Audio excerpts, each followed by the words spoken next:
छत्रपती संभाजीनगर शहरातील विष्णुनगर परिसरात गॅरेजवर बसलेल्या 2 युवकांवर अज्ञात आरोपींनी ॲसिड हल्ला केल्याची घटना घडली आहे। या घटनेमुळे परिसरात एकच खळबळ उडाली होती। मिळालेल्या माहितीनुसार संबंधित 2 युवक सिराज आणि वैभव हे गॅरेज समोर बसलेले असताना अचानक काही अज्ञात व्यक्तींनी त्यांच्यावर ॲसिड फेकून हल्ला केला। या हल्ल्यात दोन्ही युवक गंभीर जखमी झाले असून त्यांच्यावर अंगावर आणि चेहऱ्यावर जखमा झाल्याची माहिती समोर येते। घटनेनंतर जखमींना तातडीने जवळच्या रुग्णालयात उपचारासाठी दाखल करण्यात आलं। या घटनेची माहिती मिळताच जवाहरनगर पोलिसांनी घटनास्थळी धाव घेत पंचनामा केला।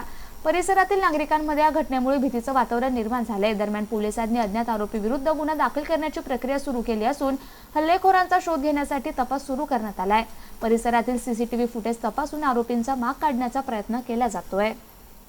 मी टायर घेतलो सुरुवातीला, टायर घेऊन आलतो, मग ह्यांच्या गॅरेज आलो, ह्याला म्हणले टायर बसून दे आपल्याला, ते म्हणले बसून देतो, ते म्हणले किती रुपये, मी म्हणलं 60 रुपये का, ते म्हणले 50 रुपये मी देतो म्हणले, मी म्हणलं 50 रुपये द्या, मग ठीक आहे म्हणले। मग बसलो आम्ही, त्यांनी टायर खोललं, मी खुर्चीवर बसलो, हेल्मेट काढून तिथे ठुलं, हेल्मेट काढून तितक्यात ठुलं आणि त्यांनी टायर खोललं, तितक्यात खाली बसलो आणि दोघं वाकून बसला होतो ना। मी म्हणलं काय झालं, ते म्हणले रिंग खराब झाली ना, तुम्हाला रिंग बदला, म्हणून आता सध्या पैसे नाही भैया, आपण पुन्हा चेंज करू नेक्स्ट टाइम मध्ये, ठीक आहे। तितक्यात ॲसिड फेकलं, ते उठून असे उडून पळाले।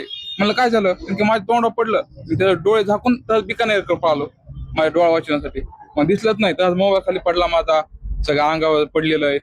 मग तितक्यात बिकानेर गेलो, तसं तोंडावर पाणी मारलं, कणकण कणकण, मग तिथून नुसते अंगाची आग उठायली ती, तितक्या पुन्हा पोलीसवाले आले। संशय नाही, आता मी त्यांच्यात कस्टमर आहे ना, मला काय, मी त्यांच्याकडे रोज जाणार नाही, काय नाही, आधी कधी अडचण गेलेलं नाही, देखत नाही मी तुम्ही पण सोबत होते? हो, आम्ही तो सोबत, मैं टायर फिट कर रहा था।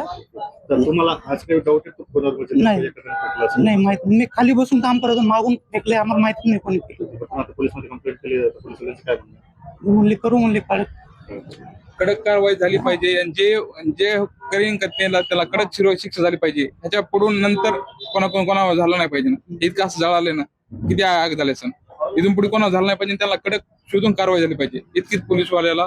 डॉक्टरांनी काय सांगितलं? डॉक्टरांनी सांगितलं डोळ्यात डॉक्टर थोडं दाखवू म्हणले, 7 दिवसाची ट्रीटमेंट सांगितली, ऍडमिट करा म्हणले, ते म्हणले प्रायव्हेट मध्ये जाऊन चौकशी करू म्हणले।